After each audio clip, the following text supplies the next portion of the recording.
This week in comic books, DC gives us the question. But is it the question? We're just going to ask that. We're just going to go ahead and ask that in this episode. Marvel didn't put out anything I wanted to read this week. And in Independence, I got a one-per-store ash can preview variant. That's a mouthful. And along with some other really, really cool stuff. But first, let me try to save you some coffee, and then we'll jump into it. Here we go.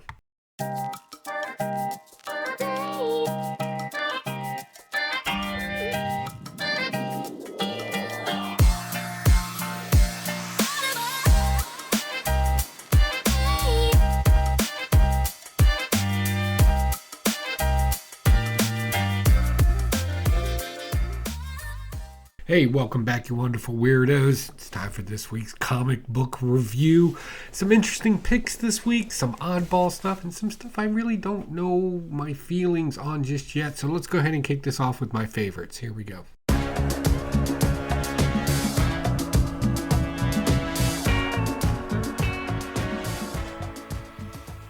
Okay, first off, right up off the bat, I got this Shadow Cabinet #1. This kind of takes place in the whole Icon universe that happened a while back. They had a great run with the whole Blood Syndicate thing. It was a great story. It's African-American centric type superheroes, but that adds a different, urban flavor to it. And I thought they did a really good job in this issue, kind of expanding that story along with some new characters. Again, not first appearances, but kind of bringing this type of universe together. Everything's about the universes now, I guess.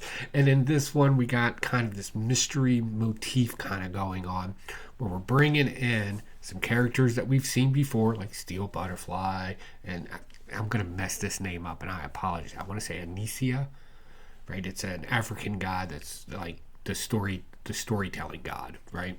It's kind of mimicked after a spider, right? Kind of bringing him in. And we got Hardwire, and of course we got Rocket. Icon's missing, but if you read the last series, you know why he's missing right now. So him being kind of out of the picture and kind of seeing this team formate, I think is very cool that the writers are doing this. Well done. Good job. Next, we got All Weather. This is a series that I've been continuously reading now. We are on issue 5 of this, and we're still kind of dealing with the quest story, but now it's the call to action kind of part of it, if you will. So the call of action in here is obviously we have an evil king that put a curse on everybody, but we find out as we look into the backstory, the flashbacks of this, it's actually kind of Slade Wilson and his friend's fault why this curse kind of happened. Weirdest way, they ended up killing the person he loved while she was cheating on him anyway. It's weird, but we'll go with it. And in order to do this, they need Alec, who's just basically Swamp Thing in this, and they kind of need to bring the color back to the world, the vibrancy, and to get rid of the storm, right? So what do they got to do? They got to attack this evil king that has the curse, but it's not so easy. So I always say, why go, head on, right? When you can go under or over. And in this one, they're going under. They're digging their way through. We got a new William. He's a blacksmith in this. I'm sure he's an homage to a character in some way, shape, or form. I just don't know who. But he's kind of like the blacksmithing Iron Man of that time. That's why I would like that. Even though it's a DC comic, I know. But that's kind of who he's based off of. So if you know who he's supposed to be with just the name William, definitely let me know in the comments down below. I have no idea who he is. All right, moving into Independence, things that I really, really liked. Of course, my bias review, G.I. Joe. This is number 311. This is outside of the Energon universe. It's a straight title. Just non-stop battle and action in here. Baroness got shot in the chest. Zartan's trying to get her to a hospital. The G.I. Joe Ninja team, which has always been weird to me, but it's a thing. We'll go with it.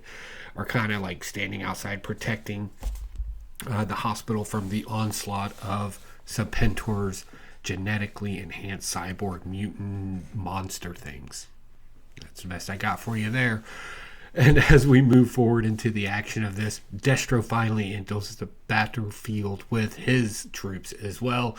And of course, how's that going to work out? He's going to attack Serpentor first, but overall, he doesn't like either one of the parties, Cobra Commander or Serpentor in this one. So I'm kind of curious how that's going to evolve as well. And of course, will Baroness survive? If they're smart, yes, because it's a fan favorite there for obvious reasons. All right, moving on. Something else I really liked this week, Jonny Quest issue number 4. This was pretty cool. I'm digging this storyline here.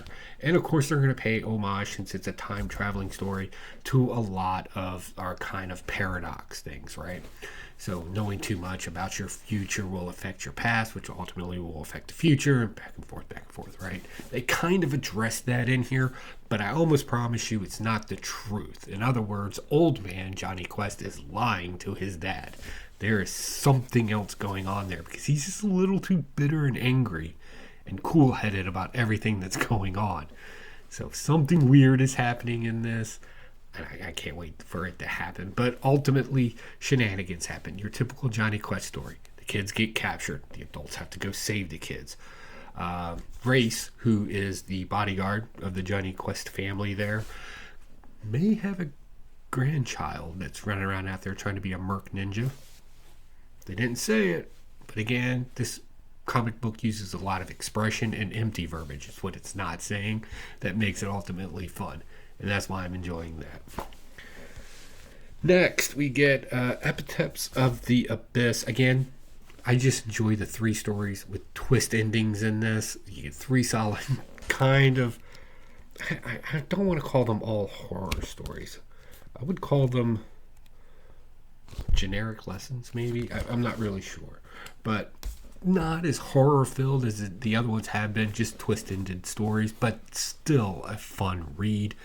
3 really cool, to-the-point stories that subvert expectations at the ending. I think that's fun, and it's definitely those covers, too. Look at that. Although that wasn't a story in here. I generally try to avoid that kind of stuff. All right, next on the favorites. So this book has not been released yet. This is a one-per-store Ashcan preview of The Seasons. I'm just going to tell you what happened. I'm not going to give away any serious details here, so no heavy spoilers, but a little deduction, and you should be able to kind of figure out what I'm saying in it. Basically, we have your classic, remember in movies, comedies, tropes, where the person's trying to chase a letter, and they have to go through all the obstacles and oopsie daisies and everything that's going on. You kick off with that. And then we got a creepy kind of carnival thing that's happening. Carnival are creepy. Carney's is weird overall. And we even get some historical things that happen whenever this particular carnival comes to town. And guess what? It's coming to Miss Seasons town, who has 3 sisters, all named after a season. So there's winter, autumn, spring, summer, right? And apparently all the sisters are going to have to come together. It kind of left you off on that. But as far as the hard details for this, I don't want to release that yet. But I do want to make it aware to people out there, because I know it's easy to pass over like a newer independent title that just kind of passes out there. And I just kind of want to intrigue you a little bit. I think reading more independent comic books is solid. And that's why it's my pick of the week, because I got it before you did. More than likely. All right. So unfortunately, now we got to talk about the bad.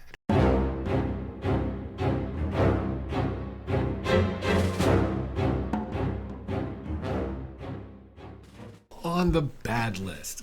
And again, this is going to be one of those weird ones. I have to throw in The Question with the All In series that came out. And not for the typical Comicsgate argument where they just gender swapped, and but they didn't do, well, they did that, but they didn't do that. If you remember The Question in its most latest character development realm, he's kind of a conspiracy theorist. He can kind of be seen as kind of out there. But he kind of connects all the dots that most people wouldn't see, right? That's kind of his shtick. And this is not what our Rini Montoya does. If you remember her, she basically was the commissioner for Gotham for a while. And they kept trying to put her in a highlight detective type position. I don't think it ever really caught on. Because as I mentioned the name, you're probably scratching your head. Yeah. So basically, she's the question. She's been the question before, too. I should add that. This isn't a new concept for this particular character.